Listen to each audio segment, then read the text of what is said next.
It is your boy, the mulatto, Ronin, y'all, back on at it again with another banger and fire video for y'all's out there today. There, y'all.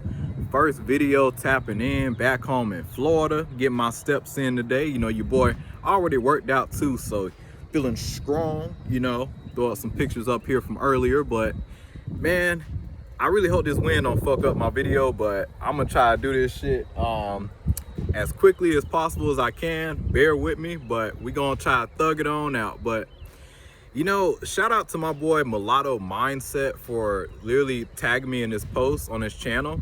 And y'all let me know, if y'all want me to do more outside walking type of videos like this, or just vibing out here. Let me know if y'all want me to do more of these type of videos. I know I like to do my voiceover type shit, and I am gonna drop a lot more shorts.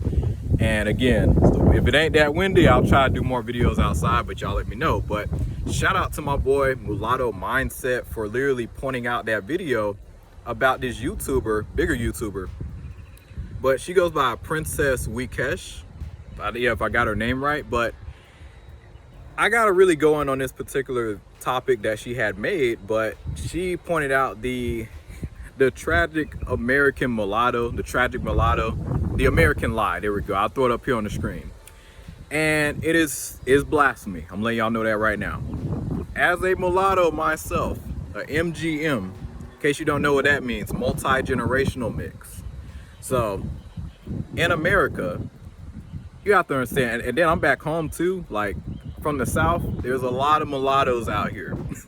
And just because you don't have a white parent doesn't mean you can't still fall into that category. That was one of the things that confused me growing up, because I used to thought, well, you're only a mulatto if you only had a white parent. But then I got older and I started learning more about genetics, and I just started to just relate a lot more to a lot of mixed Afro people and mixed people in general. And I was just like, hold on, I'm really getting fucking played out here.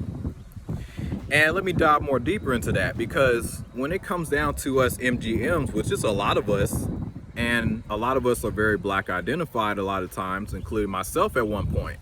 But I didn't have my wake up, I literally didn't have my wake up call to like my early 20s, man. Like, well, no, I'll take it back, my mid 20s, because, you know, I'm 26. So literally like a year or two ago, that was when I really knew who the hell I was, you know.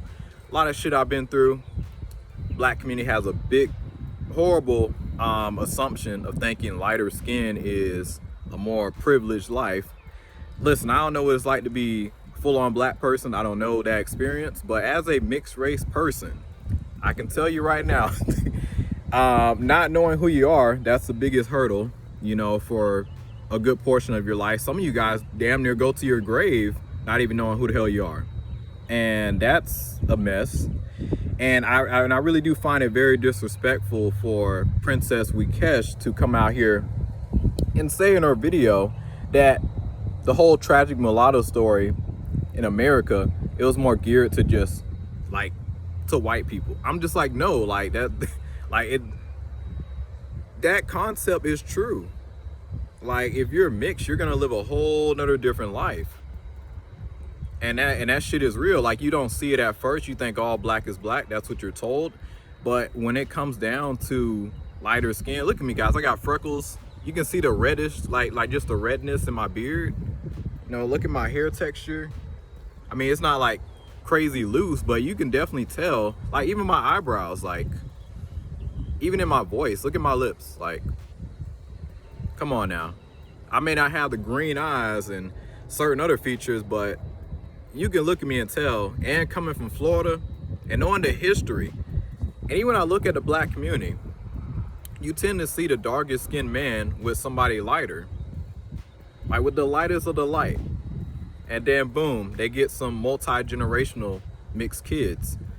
And yeah, you get the quadroons, you get, you know, the griffs and all these different, you know, variants, you know, of like, you know, from the black, you know, gene. But we can't call ourselves full black. Yes, that is part of our community, but that's not our full-on community out here. You know, we're gonna always do the best with the mixed Afro people. And, you know, growing up, like, there's a lot of propaganda against us, but then when you look at the rest of the world and see how that we're viewed, you're gonna be like, whoa, that was the part that really got me when I started to do my own research. And I looked out there at places like South Africa. You got the colors. Oh, and let me give you another history lesson, Miss Princess Wikesh, because you probably didn't even know this, but look up this. Yeah, this guy, he's from Panama. He's going back to pirate folklore. So when it comes down to pirates, this pirate used to go by El Mulatto, and he repped that name for his mixed heritage. And he is of African and European descent, and he was literally from Panama, because he's part African, he got the Spaniards, but yeah, that's still European, so he's a mulatto. And the funny part, when they just be like, oh yeah, like y'all black, like, no, you're mixed, but why can't you just know who you are and be like, yeah, you're mixed with European, you're Afro-European. But guess what, with El Mulatto, going back in history, in terms of him being a pirate, guess what? He still fought for injustice. He stood up and helped working on with black people of Panama, all different groups of people. Like, he had a savage team, very diverse team, and they helped overthrow the colonial powers of that time. Very savage in pirate folklore. And then on top of that, another thing too, mulattoes are very, very misunderstood. Now, a lot of people are gonna be like, well, you're not black, well, what are you?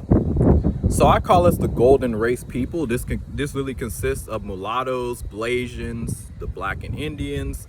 If you're mixed and you fall into that mixed category, so you're not gonna be fully accepted anywhere. So, like, I want this in America to be set up more like South Africa, have the coloreds, but have us be the golden race people. And I think that's very, very important, because the reason why this is necessary, because there's a lot of anger and frustration of lighter skin being the face of blackness. Most importantly, the women, And there's a lot of backlash of that. Like, guys, a lot of black people do not like that. And you're seeing what it's doing to the black community. It's like it. And when we say these things, a lot of people think, oh, that's superior order, light skin supremacy, as they like to say in the black community.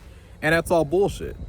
Because first of all, we always had like the community's back at all times. We just want to have more control over our identity and better representation, because leaving it up to y'all can't properly read us like that, because genetically we just don't fully move like y'all. And to say that we all are black and we're supposed to move a certain type of way is blasphemy. You can't be mixed black and white and then pop up next to a full-on black person, full-blooded. And knowing how the tensions are right now with representation, like, look at what Aaron Pierre, and with the whole Black Panther situation, that was just a pitch. He didn't even get the motherfucking role. Already shaming, doing everything, losing their minds. But eventually, yeah, like, with all this mixing going on, it's another point I gotta point out, Miss Princess Wikesh.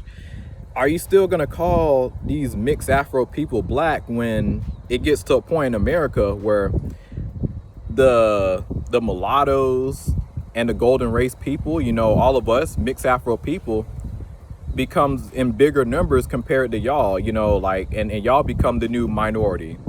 Well, like minority within a minority, Like, what happens when we get to that point?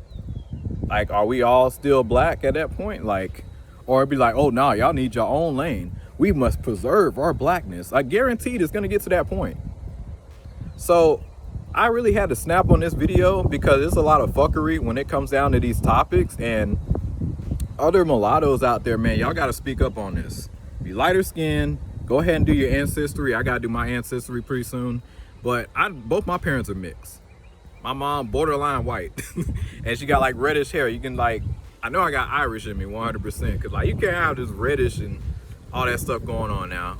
And the freckles, like, this, just the traits, man. Like, I'm just seeing how we move as a people is very, very similar. Now, the reason why I say golden race people, because I don't think we should all just have a mulatto class, because I know how much the swirling be going on in the black community. And you're gonna have, like, guys, like, you got the new passport bros and everything making the Blasians, so they bring their kids back to America. Where do you place them? So this is why I say golden race people. It consists of mulattoes, Blasians, you know, you got the, like, all different types of mixes up in there. Now, mulattoes is definitely going to be just like the main forefront of because it is the most common mix here in America. But that's all I gotta say. It is your boy, the Mulatto Ronin. Let me know what you guys think. Princess Wikesh, please do more of your research before you speak on this fuckery. Talking about the tragic mulatto, it like got like it's a lie and all that shit. Nah, that is not true whatsoever. It ain't true. I promise you that. Because we go through a lot and it's very, very different. We don't really have a full-on community like that. We're just waking up to a lot of this shit. So yeah, don't come out here, because there's a lot of truth to the tragic mulatto story, and a lot of us honestly still going through it to this very day. But like and subscribe, share. Y'all take it easy.